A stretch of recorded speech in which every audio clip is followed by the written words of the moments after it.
Hello, everyone, and welcome to the latest edition of Talks on Palestine.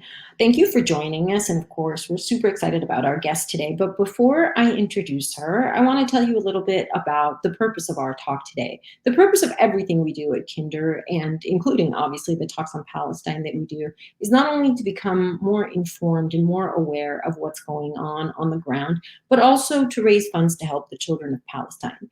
And what we're trying to do is to make sure that with every talk that we have, we focus on a specific program and let you guys know the program that we are focusing on and help raise as much funds as we can for that program in order to make it happen. And as you saw from the video that we just showed, we are focusing on our summer program for the children. The summer program goes for about 2 months. Ideally, we're trying to raise $25,000, which will help 1,400 children in 7 areas of Gaza. The kids attend twice a week. They participate in play activities, sports, soccer, basketball, cultural activities, debke dancing, painting, writing, poetry reading.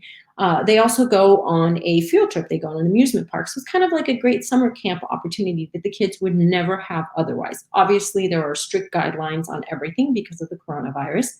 But it's such an amazing opportunity for these children. They also learn about safe hygiene, especially during the time of COVID-19. Um, we're maintaining proper procedures to ensure the safety of the children and everyone involved. Obviously, this is super important to us. And at the end of each day, they get a full lunch.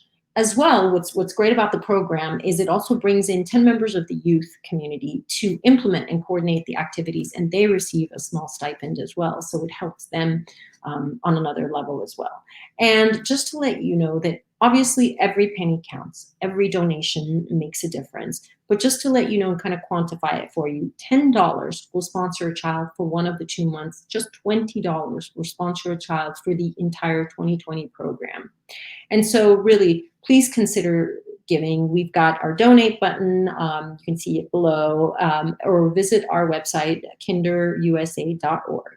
And also, if you want to write anything about us on social media, please use the hashtag KinderTalks. Anyway, I would like to introduce our guest today. We're very excited to have her, and we obviously want to thank her so much for waking up so early to be with us because she's in a very different time zone. So I want to introduce Sari Bashi. Sari is a human rights lawyer, consultant, writer, analyst, and lecturer in law. She is also the co-founder and former executive director of GISHA, Legal Center for Freedom of Movement. And it is the Israeli human rights organization promoting the right to freedom of movement for Palestinians, especially residents of the Gaza Strip. She is currently in Ramallah, and she's got her little ones with us and with her. And obviously, given that we are, especially in the time of COVID-19, she may not exactly have all the childcare to help her that she would like. So if we have a little one with us in the talk tonight, we absolutely welcome it, and we understand and we appreciate so much all the work that she does and being an amazing mom, I'm sure, at the same time. So Sari, welcome. Thank you so much for being with us today. And thank you for waking up super early to be with us. It's what, 5 a.m. on your end or 4? Yes. Yeah. 5? 5. Okay. So it's not as horrible as 4, I guess, but not as great as, 7 p.m. where I am here in LA. So I want to start. I know you have so much knowledge about what's going on, not only just kind of academic knowledge, but from being there. You are actually, right there in the midst of everything. So I want to first get an idea from you. When you and I talked, you told me that sometimes it's easier for people who aren't there to understand when you kind of paint a picture about what movement is like and what the ability for people to move is like, in kind of, you put it in US terms for us. So can we start with that? Can you give us an idea of what it is like to be there, and what freedom of movement or lack of freedom of movement you have? Sure, and thank you so much for having me, and thank you for Kinder for doing such wonderful work on behalf of Palestinian children. It's very important. So, I think maybe what I can do is talk a little bit about Gaza and then move to the West Bank, because they're both, important, but also distinct in terms of the challenges. Mm-hmm. We hear a lot about Gaza, and we hear about humanitarian crisis. It's closed. Sometimes I like to try to talk about Gaza in American terms. I can compare it to a similar sized American city, the city of Philadelphia. So both Gaza and Philadelphia have about 2 million inhabitants. They're about 140 square miles. Imagine what would happen if the governor of Pennsylvania decided tomorrow that he was going to build a fence around the city of Philadelphia. And he was going to allow up to 400 people each day to leave and 400 people to enter the city of Philadelphia through the fence. He would allow maybe 10 truckloads of goods to leave for sale outside of Philadelphia. And any resource inside Philadelphia, any water, any natural resource would belong to the people of Philadelphia. But anything else they would have to pay for. So all garbage would have to be handled inside Philadelphia. Any kind of cultural institution, museums, universities, University of Pennsylvania would be open only to students in Philadelphia. Nobody could come from outside. And students in Philadelphia couldn't leave to travel. Nobody could leave for work. If you wanted to visit a family member in the neighboring state of New Jersey, you would need a special permit that would be given for humanitarian purposes only. I mean, you might imagine that under those circumstances, even a great city like Philadelphia would very quickly sort of shrivel up, and unemployment would rise and people would start to feel trapped. And that's kind of the situation in Gaza. So one of the problems is that, this is my son, he's having trouble sleeping. One of the problems is that for a long time, there's been a very strict closure of Gaza. Oh, he doesn't like travel restrictions. He's a fan of freedom of movement. People, young and old, don't like their movement restricted. Yes, exactly. So very quickly, even a great city like Philadelphia would start to experience economic paralysis, unemployment. And that's what you have in Gaza right now. Beginning in 91, but especially for the last 15 years, the Israeli authorities have pretty much closed Gaza off to the outside world. And it's been very, very problematic. Mm-hmm. And so, I mean, I think that it's interesting how that puts it in perspective when you think about something we never think about. We never stop to think, what if, I mean, I can't compare obviously Los Angeles because it's such a huge city, but what if the city that I lived in, the city that I called home, just suddenly became completely closed off from every direction, and how difficult and how suffocating, physically and practically and psychologically that would be. Now, you and I were talking a little bit about the West Bank and how the situation is different over there. So let's kind of talk about that and talk about the differences, and yet the restrictions that you see for the West Bank. Sure. And I think the overall framework of those travel restrictions is a demographic one. So that's kind of an important thing to understand. I know last week you had a guest that was talking about annexation. I'm not going to talk a lot about that, except to say that if one of the goals of the movement policies is to have maximum amount of land for Israelis, then the way that you would do that would be to keep Palestinians in smaller areas of Palestine. So Gaza is obviously one area which is now only Palestinian. It's closed off. In the West Bank, you have more like cantons that are closed off. So the West Bank under international law is occupied territory, but the Israeli government has established civilian settlements with about 600,000 Israeli settlers inside the West Bank. And in order to facilitate that, it has built separate systems of infrastructure. So separate roads, bypass tunnels, closing off certain areas for Palestinians and leaving other areas for Israeli settlers. So what that means is you actually have 3 million Palestinians and about 500,000 Israeli settlers interacting in the same physical space, but separated in many cases by separate roads, by separate kinds of infrastructure. The settlements are off limits to Palestinians. Palestinian towns are by law off limits to Israelis, Palestinian cities. So you have kind of a separate infrastructure, separate living space in one area. And what that means for Palestinians is, first of all, there are many travel restrictions. So they can't enter, for example, East Jerusalem, which is part of the West Bank. Travel abroad can be very limited, especially now with COVID-19. I can talk more about that. And then even movement between areas that are permitted. So, for example, Palestinian cities is restricted or limited because of the separation wall and other off-limit areas. So you might have, for example, a city like Ramallah and a neighboring town. But in order to get there, even though they might be just a few miles away, you have to make a huge bypass to go around the areas that are forbidden to Palestinians. And that, first of all, it discourages travel because those roads are also patrolled by Israeli soldiers, and you may be hesitant to subject yourself to that kind of encounter. But it also changes your sense of geography. You lose track. Imagine if one neighborhood of LA was only a mile away, but it seemed 30 miles because it would take a half hour to get there because you'd have to go around. It would seem very far. And I think in the West Bank, what you have is people really staying within very limited areas because it's hard to get to other parts of the West Bank, and because just psychologically, it seems very, very far. Mm-hmm. So you were talking, I mean, this kind of dual system, I mean, I want to talk a little bit more about the effects of it.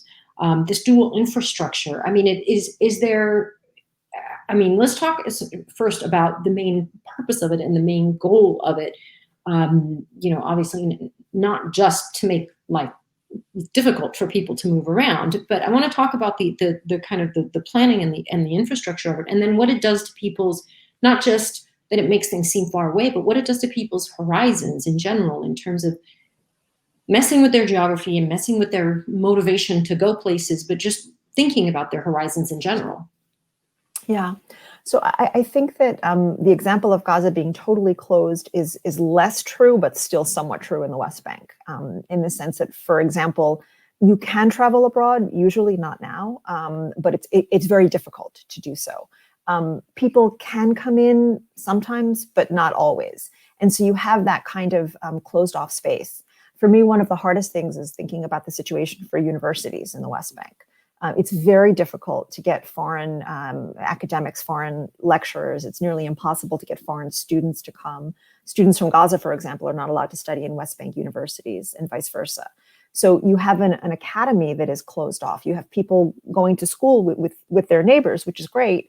But if you think about the heart of an academic community, it's really about exchange and transfer. And that's one of the things that's blocked off. Certainly in terms of cultural institutions. So, you don't have that kind of exchange where you can invite people, where you can go and maybe, study in another place or play music in another place. All of those restrictions just make people feel very isolated from the rest of the world. And Palestinians are isolated not just from the rest of the world, but also from each other.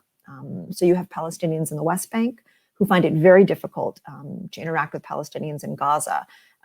Even before COVID-19, travel between Gaza and the West Bank was limited to exceptional humanitarian cases, mostly medical cases, or in some cases, family visits under exceptional humanitarian circumstances, such as a death in the family or grave illness. Similar restrictions apply for Palestinian citizens of Israel, the 1 million Palestinian citizens living inside the Green Line, inside the internationally recognized borders of Israel. And certainly restrictions from Palestinians in the diaspora. So even Palestinian citizens of the United States who may be Palestinian refugees can find it difficult to come visit because they may not be allowed to enter the West Bank, certainly not Gaza. And even if they enter, they might not be allowed to stay. So there's a big problem here of, let's say, foreign Palestinians, people who are Palestinian, but they have US passports. And they may have entered the West Bank, but they can't get their status recognized by the Israeli authorities. So they either are here undocumented with all that requires, or they have to leave. And that kind of isolation, that kind of those kinds of travel restrictions wreak havoc with the economy and with normal life. So, you don't have access to agricultural lands. You find it difficult to travel for business purposes.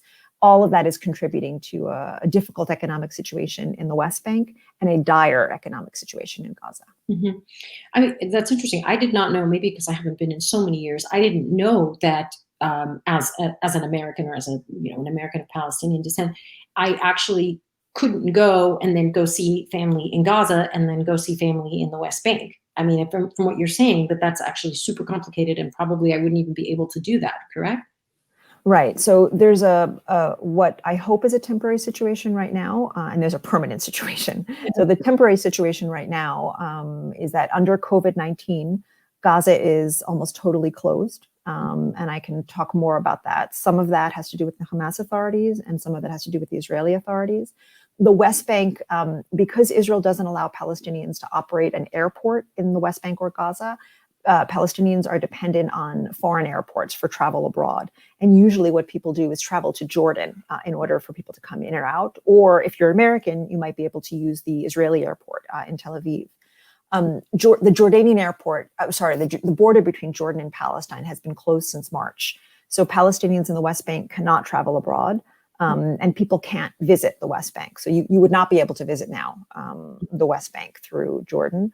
The Tel Aviv airport is not available for Palestinians except under exceptional circumstances.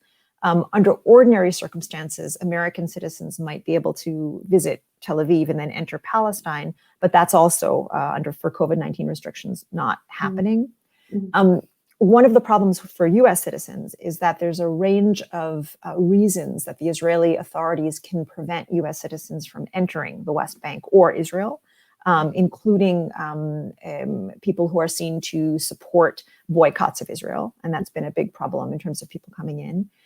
Even for American citizens who are allowed in, they might get a 3-month visa. So there's a lot of Americans in the West Bank who are married to Palestinians who are running businesses here, but their status is not regulated because they can't get Palestinian ID cards, which is something that Israel decides about.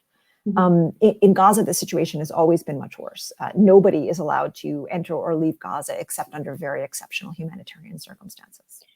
Wow.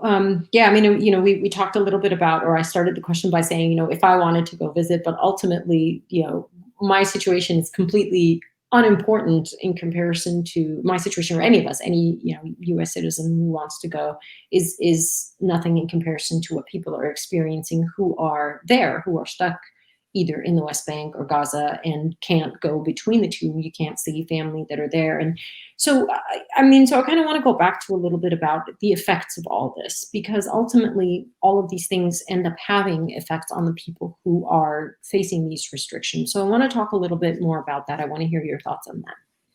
Sure. Let me start with Gaza, because I think the situation there is of particular concern. So these restrictions, in the example about Philadelphia, I said overnight, but the truth is they've been implemented over a long period of time. So obviously in 1967, the Israeli government occupied both Gaza and the West Bank. And in the beginning, it had a policy of open borders. Historical Palestine, or the biblical land of Israel, mandatory Palestine, had for most of history been a single economic, cultural, social unit with extensive ties throughout the area. And I think we have a map that also kind of shows the whole space with Gaza, Israel, and the West Bank. What you actually had, that whole area is sort of historical Palestine, or Israel, as you like.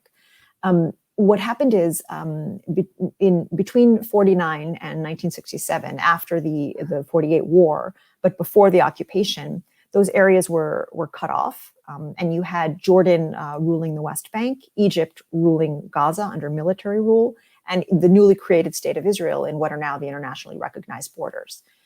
They were cut off for 20 years, and then in 67, the occupation actually brought them back together. And there was an open borders policy where the Israeli government encouraged the development of economic ties between those three areas, and actually encouraged dependence on Israel. So workers in Gaza and the West Bank were encouraged to work in Israel. Gaza and the West Bank were markets for Israeli goods. It was a bit of a colonial style economic dependence, but the standard of living did go up because wages, remittances in Israel that Palestinians brought home were high. Beginning in 1991, that changed, and Israel began closing off certainly Gaza and to a lesser extent the West Bank. And so what you had was people who used to be able to sell their goods, for example, from Gaza in Israeli markets, in West Bank markets, were suddenly found it very difficult to get their goods out. And that's when Gaza began to be cut off. So, for example, today you have permission for about 10 truckloads a day to leave Gaza. And every other thing manufactured in Gaza is only available for local consumption, which means that manufacturing is going to be very limited, because that's just not, imagine the city of Philadelphia could only produce for Philadelphia. It doesn't quite work. Jobs in Israel and the West Bank are mostly cut off for people from Gaza. And so what you see then is very high unemployment. So last year, unemployment in Gaza was 45%. That's an understatement because that number includes people who were it doesn't include people who were only partially working. And just to give a sense of what it does to the private sector, a majority of people working in Gaza are working either for the Palestinian Authority, which is a government job, Hamas, which is a government job, or one of the large NGOs running services in Gaza. So you don't even have a majority working in the private sector, which is problematic. In Gaza, unemployment for women is 64%, and for young people, it's 62%. And Gaza is very young. A majority of people in Gaza are children, and 70% of Gaza are under the age of 30. And that's the age bracket that is suffering the worst unemployment. And so you have a very high dependence, about 70% dependence on humanitarian assistance, and you have markets just dying. And the graph I showed you now looks at women's unemployment in Gaza. You know, for me, that's one of the most touching, but also to some extent the saddest stories. Historically, women in Gaza have had a lower than average labor force participation. So the average labor force participation for the Middle East is low. It's about 20% women in the Middle East working. Historically, women in Gaza worked even less than that. As the economic situation became dire over the past 15 years, you have women entering the labor force in much greater numbers. And now 26% of women are in the labor force in Gaza, which is a much higher than average number for the Middle East. But as they began to look for jobs, as they entered the labor force, they simply became unemployed. And especially women with university degrees, because there's very, very few options, and the options go to men. And there's an interaction there between women struggling in Gaza and the Israeli travel restrictions. So the few kinds of jobs that are facilitated in Gaza tend to go to people who are strong economically. So for example, manufacturing. Very large manufacturers can get permission under certain circumstances to send large truckloads of goods out of Gaza. But women doing embroidery, women manufacturing food items, women doing smaller volumes of trade can't get those permits because those permits are reserved for people whose economic impact on the economy is seen as being larger by the Israeli authorities. So for example, traders can sometimes leave Gaza for travel in the West Bank and Israel, but only 2% of those traders are women because in Gaza, as in many parts of the world, men are doing better economically. Men have a stronger chunk of the market. I mean, I think just those numbers are really staggering and mind-blowing. I mean, that's literally, you're talking about 1 out of every 3 people or 1 out of every 4 people, essentially, having a job. I mean, and that's kind of mind-blowing, really, when you think about it, not just economically, but also just in terms of being something completely demoralizing. And, what you talked about, humanitarian aid. I mean, we've talked about this a lot at Kinder. We were always talking about how, as you said, 70% of people rely on aid, rely on humanitarian aid. That's a lot of people. And that's like, if there was 10 of us here, there'd only be 3 of us that had a job. Really, which is really frightening. And it almost makes you think, why should I go and work hard and get an education, be an educated person, but especially an educated woman, when in the end, likely that I'm going to be able to do something like that. And just to kind of mention what we at Kinder have tried to do, in addition to trying, obviously, with a lot of these people have meals and have opportunities, we have tried to help women heads of health. We do several programs to help women do exactly what you were talking about, which is, cooking, making things that we can then use for our other programs to help them economically and not just, give a handout. So, but as you said, I mean, kind of an uphill battle if you're just talking about, our program, for example, of women's co-op is 34 women. We'd love to help, obviously, way more women, but it's still very small scale. We're trying to make a difference, but it is very difficult to, I think, considering these numbers that you're talking about. Yeah, and I think I find strength in the people that Kinder, for example, is working to help. I'll also say something about Gisha, the organization that I co-founded. So some of our women clients just amaze me with their perseverance and their fortitude. So there are women who are who've started small businesses in high tech, in jewelry, small scale manufacturing. There's also women who are trying to get permits to sell their goods in the West Bank, which is very difficult. Some of the advocacy work that Gisha does tries to increase opportunities for those women, so that they can travel to the West Bank, look at the markets, get their goods out. There's some really, really, really wonderful things happening. So, like, for example, this is a woman who owns a sewing business in Gaza, Aya Barikli. And one of the successes of Gisha's advocacy has been getting permission for textiles to be able to leave Gaza for entry into Israel on the West Bank. And that's something that traditionally people in Gaza would sell textiles to larger Israeli manufacturing companies up until about 10 years ago, up until 15 years ago. And that's kind of an important win-win situation because, factories in Israel still want that kind of quality work. And people in Gaza obviously want to work. This is Suma Al-Nahal, and the owner of a jewelry and card business. She's been doing an amazing job overcoming things like a lack of electricity, which makes production difficult and also more expensive. And of course, decreased buying power inside Gaza. And I think she and other women they've to some extent they've been forced to step up because of the unemployment. But it's also an opportunity if they're given the help they need to be able to run those businesses. So back up. I'm sorry. I just want to back up and for our audience particularly, I want to back up and talk about Gisha from the beginning. I mean, where did the inspiration to start the organization come from? How did it come about? What were you doing at the time where you felt I really want to be a part of this and I feel like we need to create this? And then, let's talk a little bit about, this was several years ago. So I want to talk about how it's, the developments and the successes of the organization over the years. Sure. So Gisha is an Israeli human rights organization that promotes the right to freedom of movement for Palestinians in Gaza. So I founded it together with a colleague in 2005, which is around the time that Israel created what it called the disengagement, where it removed civilian settlers and a permanent troop presence from inside Gaza and redeployed around the Gaza border. And that's really when Gaza started to become even more closed than it had been, because the idea was Israel removed its permanent ground presence, but then said, and now we're going to close the strip off. And Egypt participated by keeping its border with Gaza mostly closed as well. So we started out just wanting to help. I was a young lawyer. We started to provide legal assistance to people in Gaza. My first clients were a wonderful group of 10 occupational therapy students who'd been accepted in a program in Bethlehem University in the West Bank to study occupational therapy. It was the only Palestinian program. There was no program in Gaza.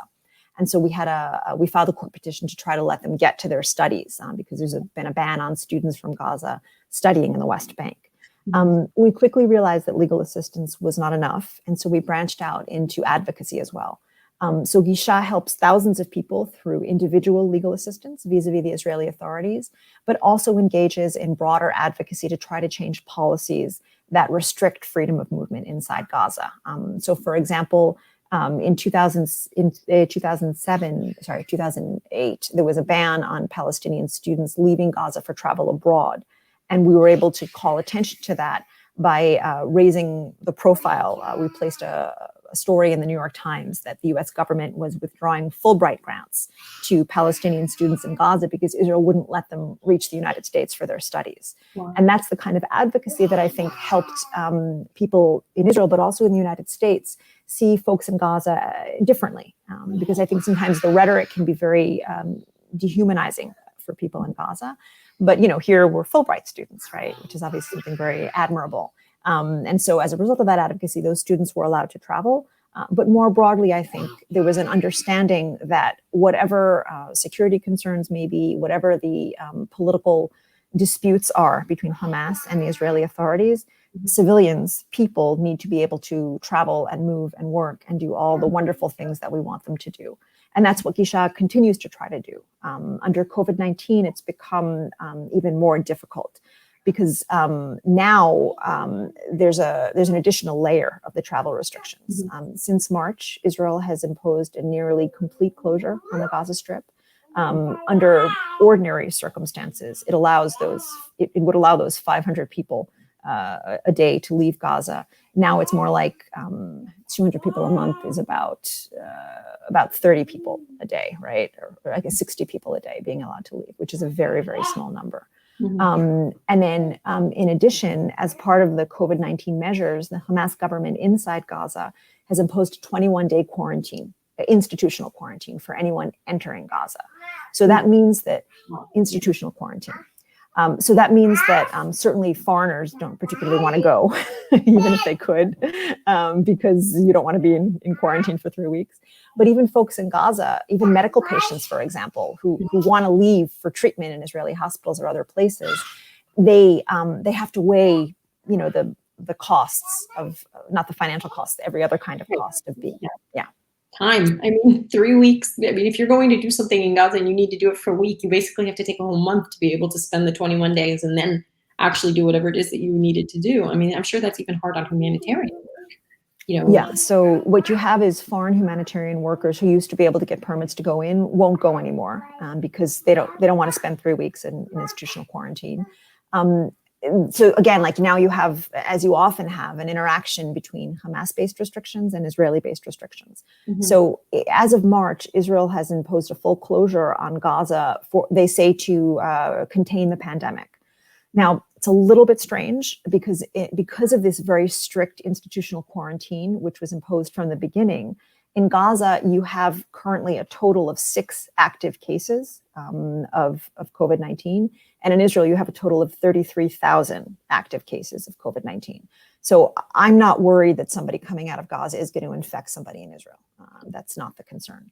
But still, that's the reason that has been used for Israel not allowing people to travel, for example, for family visits under humanitarian circumstances.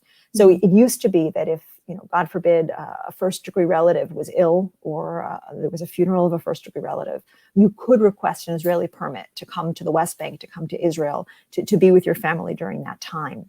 Now, first of all, if you do that, you return to 3 weeks of institutional quarantine.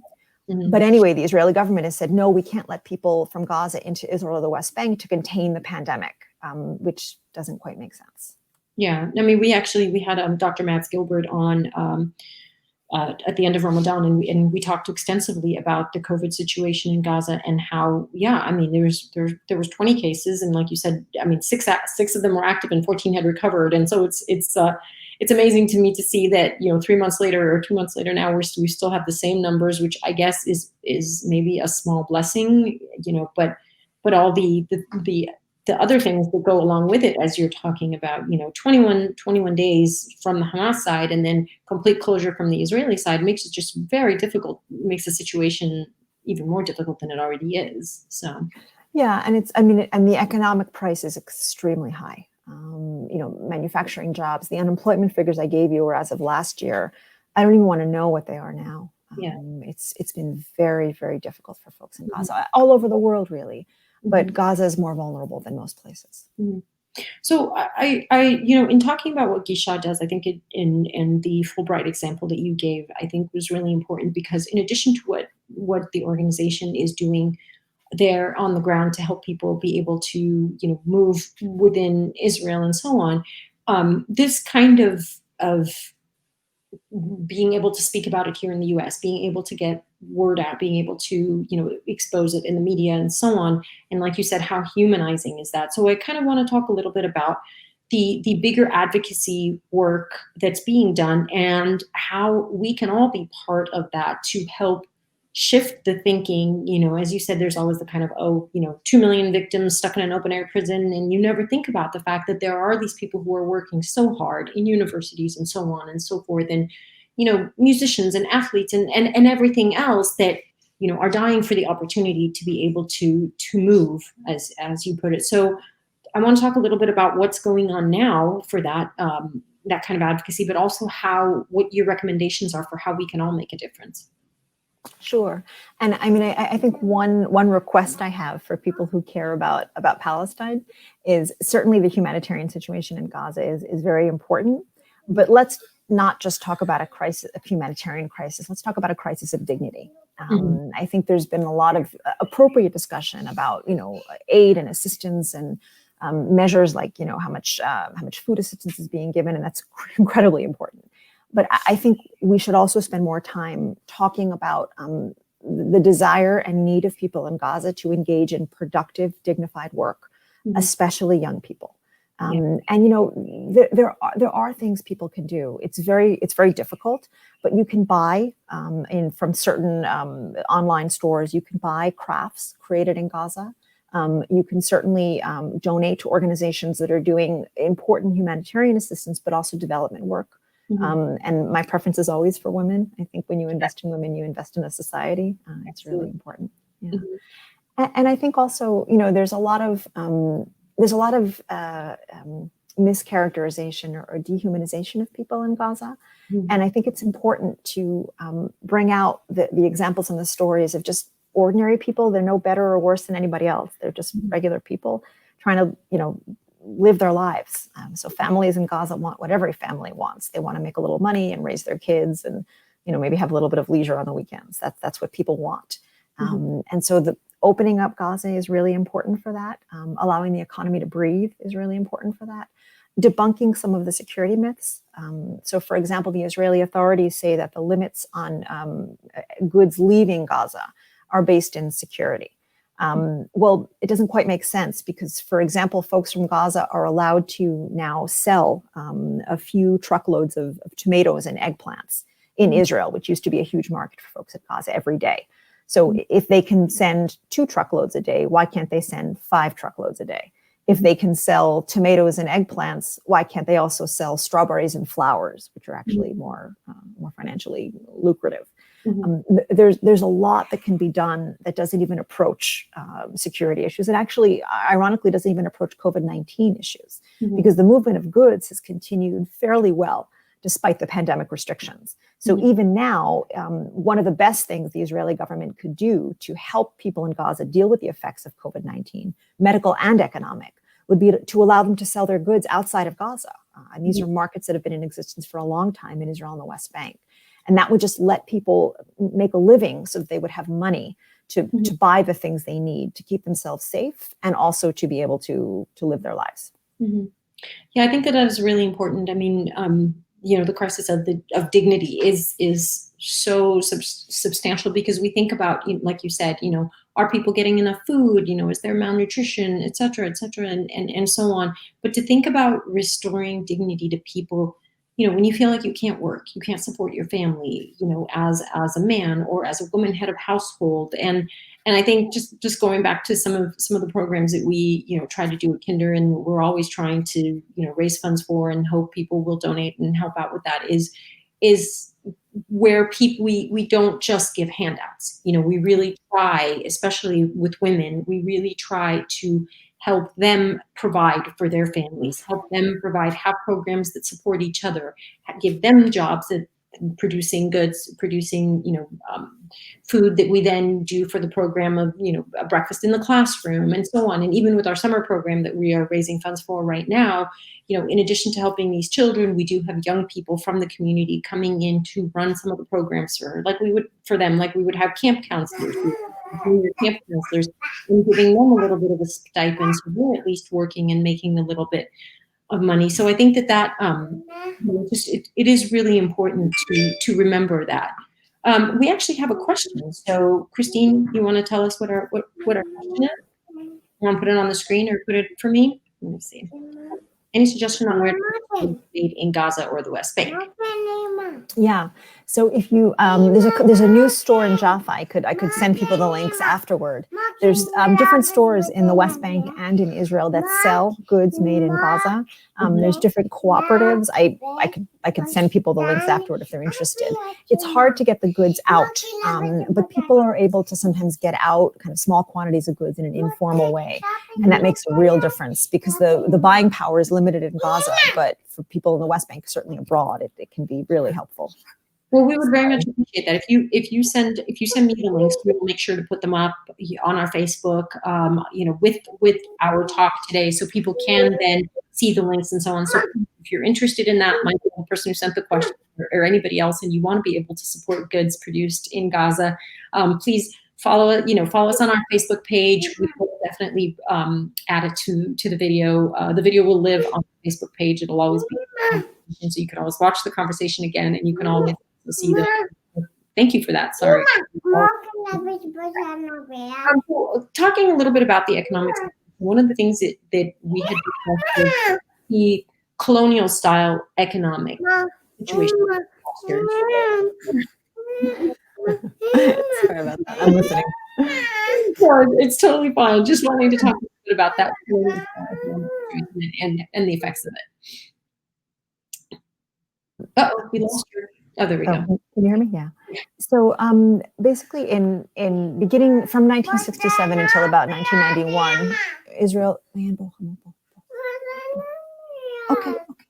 Sorry, it's early in I mentioned there's a 2-week quarantine in place for people traveling abroad, and my partner just returned, so he's in quarantine and can't help me.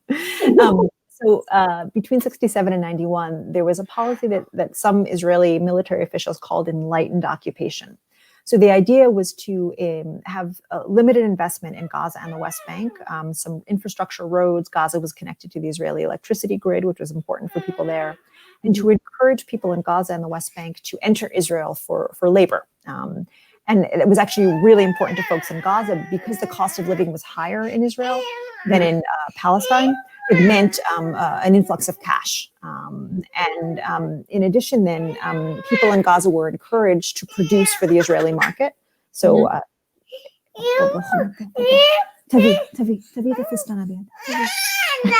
sorry.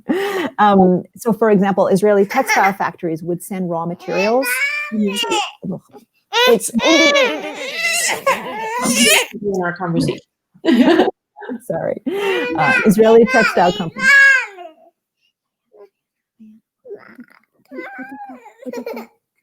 Pandemic parenting. Israeli textile companies would send fabrics to Gaza. The sewing would be done in small factories there, and then the finished clothing would be brought back into Israel. So it was lucrative, but it also created a dependence. And then when the borders were closed, those factories had no markets anymore.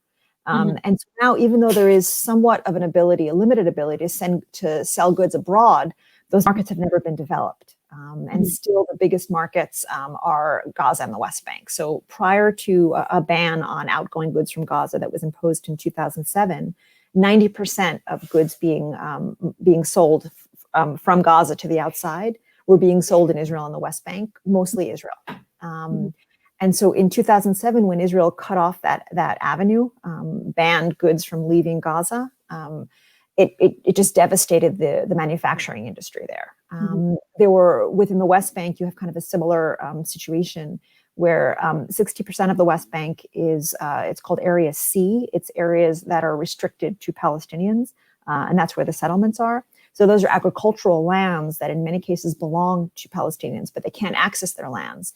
Instead, Israel gives them permits to work in settlements. So you have situations where, somebody's family had land in what is now a settlement. They used to be able to grow food on that land. Now, if they want to grow food, they have to go into the settlement and work as a laborer in the settlement. So that's the kind of dependence that's been created. And certainly now, under COVID-19, it's been even more problematic because the Palestinian Authority has now banned Palestinian workers from working in Israeli settlements. So now even that job has been cut off. So, sorry, before we close, I want to talk a little bit about what you're doing right now. I know you're no longer involved with. Yeah, so I was the executive director of Gisha for many years. In 2015, I turned over the directorship of the organization to this wonderful new director, Tanya Hari. I'm still on the board and very involved. And now I'm doing consulting, writing, various work related to human rights and international humanitarian law, which is the law of war and the law of occupation. So basically, there are rules that govern how you conduct an occupation. And part of what I do is try to analyze compliance or lack thereof with those rules. Tell us a little bit. I know you're writing a book. I want to talk a little bit about that, and then I'm going to let you go and do some pandemic because I know it's not easy. But I just want to hear a little bit about what you're writing about right now, and when we can expect to be able to read it. Yeah, so I'm writing a book that will be published this year in Hebrew about the occupation. I'm hoping I'm looking for a US book contract as well in English, which is in the works. So hopefully next year it'll be ready. And it tries to talk about the occupation through stories, just, how people live here. And it talks a little bit about how things are upside down in Israel and Palestine. So it's called maklube, which is it's a Palestinian dish, a chicken and rice dish that after you cook it, you turn the pot upside down on the platter in order to eat it. So it's delicious, but the things that are upside down in Israel, Palestine can sometimes be less delicious. Yeah, sure, but that's a good metaphor for it. Well, we're looking forward to reading it. Obviously, I don't read Hebrew, so I'm really, really hoping that there will be an English version out. I think it is really important for people to know, and especially through stories, through human stories, and not just, it's important to know the statistics and everything, as you were saying, and the numbers make a big difference. But I think when you do tell personal stories and you see how people are living and what they're going through, I think it makes a really big difference. And obviously, we appreciate all of your knowledge about the laws and what is going on and what shouldn't be going on and so on. So I think that's going to make a big difference as well. And we appreciate all the work you're doing. And thank you so much for joining us. Thank you for waking up early and talking to us about all these different things. And especially with the challenges you have going on right now. And we look forward to having you again. Hopefully the COVID situation will get better, and then hopefully there can be more movement and we can talk about some of what's going on. So thank you again for being with us. Thank you for having me, and thank you to Kinder for all the amazing work you do on behalf of children in Gaza and the West Bank. Thank you so much, Sari. So just want to remind everybody that, as Sari said, it's the humanitarian work is important, but it's also important to give people dignity. And we try very hard with our programs at Kinder to do that. And I think the summer program that we're focusing on today is very important for children to be able to have an outlet during the summer, to play sports, to be children, and to learn important things at the same time. So please, please consider donating. It really makes a big difference to us. This is why we're here. This is why Sari gets up at 5 o'clock in the morning to be with us from Ramallah. This is why we all do what we do, and it's like we said, $10 will support a child through the program for a whole month, $20 for the whole entire summer. So please think about how many children you would be able to help for this program. Please consider donating. We've got the donate button right there, or go to our website at KinderUSA.org. We're always happy to take donations there, and you can read more about the programs that we're working on. So please try and make a difference in these kids, in the children's lives, so that they can have a good summer during this really difficult time for everyone, and especially difficult time for them. So once again, thank you so much for joining us. We hope to continue to bring you fantastic talks on Palestine, a lot of insight about the situation from different perspectives, from the legal perspective, the medical perspective, etc. And once again, we're doing this all to help the children of Palestine. So please donate what you can. Every penny makes a difference. Thank you for joining us. Remember, if you missed any part of the talk, or if you'd like to see it again or tell your friends about it, it will live on our page on Facebook, #KinderTalks, and we look forward to seeing you next time. Thank you.